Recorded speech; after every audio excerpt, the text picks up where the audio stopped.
राधे राधे दोस्तों, जय श्री गणेशाय नमः। जय चौथ माता की। दोस्तों, आज हम आपको बताएंगे 2024 में भाद्र पक्ष संकटी चतुर्थी या बहुला चौथ की व्रत की कथा। शास्त्रों के अनुसार भगवान गणेश जी की पूजा से घर में सुख शांति समृद्धि आती है। हर महीने की चतुर्थी गणेश जी को समर्पित है। इस दिन विधि विधान के अनुसार पूजा व्रत करने से सौभाग्य की प्राप्ति होती है। हर वर्ष भद्र माह के कृष्ण पक्ष की चतुर्थी को हर संकटी चतुर्थी मनाई जाती है। इसे बहुला चौथ भी कहते हैं। स्टार्ट करने से पहले दोस्तों, अगर आप मेरे चैनल में नए हो तो चैनल को मेरे सब्सक्राइब व लाइक ज़रूर कर दें और साथ ही में बेल आइकन ज़रूर दबा दें, जिससे कि मेरे चैनल की हर नोटिफिकेशन दोस्तों आपको आसानी से मिलती रहे। तो चलिए दोस्तों, कथा को स्टार्ट करते हैं। जय श्री गणेशाय नमः। जय चौथ माता की। श्री गणेशाय नमः। जय चौथ माता की। बहुला चतुर्थी की कथा। भादो महीने की कृष्ण पक्ष की चतुर्थी को बहुला चतुर्थी बहुल चैत नाम से जाना जाता है। इस दिन गणेश भगवान के निमित्त व्रत किया जाता है। वर्ष के प्रमुख 4 चतुर्थी में से एक बहुला चौथ है। इस दिन व्रत रखकर माताएं अपने पुत्रों की रक्षा के हेतु कामना करती हैं। बहुला चतुर्थी के दिन गेहूं एवं चावल से निर्मित वस्तुएं भोजन को ग्रहण करना वर्जित है। गाय तथा शेर की मिट्टी की प्रतिमा बनाकर पूजन करने का विधान प्रचलित है। शास्त्रों के अनुसार इस दिन चंद्रमा के उदय होने तक बहुला चतुर्थी का व्रत करने से बहुत ही महत्व है। आइए हम बहुला चतुर्थी व्रत की विधि जानते हैं। इस दिन सुबह जल्दी उठकर नित्य कर्मों से निवृत्त होने के पश्चात स्नान आदि करने के बाद साफ वस्त्र धारण करने चाहिए। प्रति को पूरा दिन निराहार रहना होता है। संध्या में गाय माता तथा उसके बछड़े की पूजा की जाती है। भोजन में कई तरीके के पकवान बनाए जाते हैं। जिन खाद्य पदार्थों को बनाया जाता है उन्हीं को संध्या के समय गाय माता को भोग लगाया जाता है। भारत के कुछ स्थानों में जौ तथा सत का भी भोग लगाया जाता है। बाद में इसी भोग को भोजन में स्त्रियां ग्रहण करती हैं। इस दिन गाय तथा सिंह की मिट्टी की मूर्ति का पूजन भी किया जाता है। संध्या के समय पूरी विधि विधान से प्रथम पूजने भगवान श्री गणेश की पूजा की जाती है। रात्रि में चंद्रमा के उदय होने उन्हें अर्घ्य दिया जाता है। कई स्थानों पर शंख में दूध, सुपारी, गंध तथा अक्षत से भगवान श्री गणेश की और चतुर्थी तिथि को भी अर्घ्य दिया जाता है। इस प्रकार इस संकट चतुर्थी का पालन जो भी व्यक्ति करता है उसकी सभी मनोकामनाएं पूर्ण होती हैं।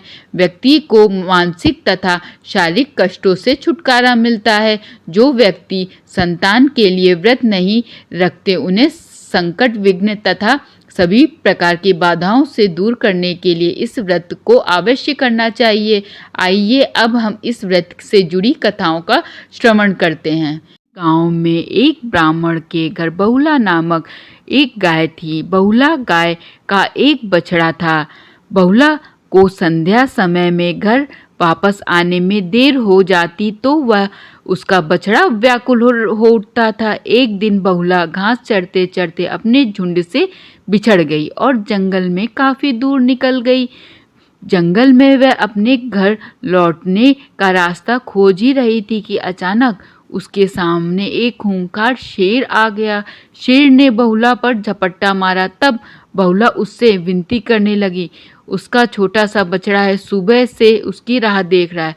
वह भूखा है और दूध मिलने की प्रतीक्षा कर रहा है। आप कृपा करें मुझे जाने दें, उसे दूध पिलाकर मैं वापस आ जाऊंगी। तब आप मुझे खा कर अपनी भूख शांत कर लेना।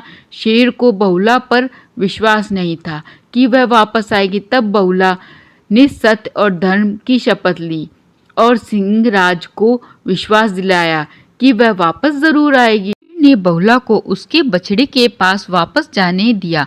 बहुला शीघ्रता से घर पहुंची, अपने बछड़े को शीघ्रता से दूध पिलाया और स्नेह से उसे बहुत चाटा और चूमा। इसके बाद अपना वचन पूरा करने के लिए सिंहराज के समक्ष जाकर खड़ी हो गई। शेर को उसे अपने सामने देखकर बहुत हैरानी हुई। बहुला के वचन के सामने उसने अपना सिर झुकाया और खुशी से बहुला को वापस घर जाने दिया। बहुला कुशलता से घर लौट आई और प्रसन्नता से अपने बछड़े के साथ रहने लगी। तभी से बहुला चौथ का व्रत, यह व्रत रखने की परंपरा चली आ रही है। इसके अतिरिक्त द्वापर युग से जुड़ी एक और प्रसंग है। कहते हैं कि द्वापर युग में जब भगवान विष्णु का कृष्ण अवतार हुआ, तब उनके सहायकों के रूप में देवी देवताओं ने भी गोपियों का रूप लेकर अवतार लिया। गौ शिरोमणि कामधेनु भी बहुला नाम की गाय बनकर नंद बाबा की गौशाला में आ गई। भगवान श्री कृष्ण को बहुला से और बहुला को भगवान श्री कृष्ण से अपार स्नेह था। बाल श्री कृष्ण को देखते ही बहुला के स्तनों में दूध की धारा बहने लगती थी। श्री कृष्ण बहुला के उस दुग्ध का पान किया करते थे। एक बार श्री कृष्ण बहुला की परीक्षा लेने के विचार से जब बहुला वन में घास चर रही थी तो उसके सामने सिंह के रूप में प्रकट हो गए। बहुला सिंह को देखकर भयभीत हो गई और कांपने लगी, लेकिन हिम्मत करके सिंह से बोली, हे वनराज, मेरा बछड़ा भूखा है, वह मेरी प्रतीक्षा कर रहा है, मुझे जाने ही दो। मैं उसे दूध पिलाकर तुम्हारे पास वापस आ जाऊंगी, तब मुझे खा कर अपनी भूख मिटा लेना। सिंह ने कहा कि सामने आए हुए आहार को कैसे जाने दूं? तुम वापस नहीं आई तो मैं भूखा ही रह जाऊंगा। बहुला ने सत्य और धर्म का शपथ लेकर कहा, मैं अवश्य वापस आऊंगी। बहुला की शपथ पर विश्वास करते हुए सिंह ने बहुला को जाने दिया। बहुला अपने बछड़े को दूध पिलाकर अपने वचन की रक्षा हेतु सिंह के पास वापस आ गई। बहुला की निष्ठा को देखकर श्री कृष्ण अंततः प्रसन्न हुए और अपने वास्तविक रूप में आकर कहा, हे बहुला, तुम मेरी परीक्षा में सफल हुई। अब से भाद्रपद चतुर्थी के दिन गौ माता के रूप में तुम्हारी पूजा होगी। तुम्हारी पूजा करने वाले को धन और संतान का सुख मिलेगा। बहुला भगवान श्री कृष्ण का आशीर्वाद प्राप्त कर घर लौट आई और अपने बछड़े के साथ आनंद से रहने लगी। इस प्रकार बहुला चतुर्थी व्रत के पालन से सभी मनोकामनाएं पूरी होती हैं। साथ ही साथ व्रत करने वाले मनुष्य के व्यवहारिक व मानसिक जीवन से जुड़ी सभी संकट दूर होते हैं। यह व्रत संतान दाता तथा धन को बढ़ाने वाला माना गया है। ऐसे ही सुंदर कथाओं निरंतर श्रवण करने के लिए हमारे इस चैनल को सब्सक्राइब ज़रूर कर दें। साथ ही आज की यह कथा आपको कैसी लगी नीचे कमेंट बॉक्स में बताएं। जय श्री गणेशाय नमः। जय चौथ माता की। भगवान सबके घर सुख शांति बनाए रखे।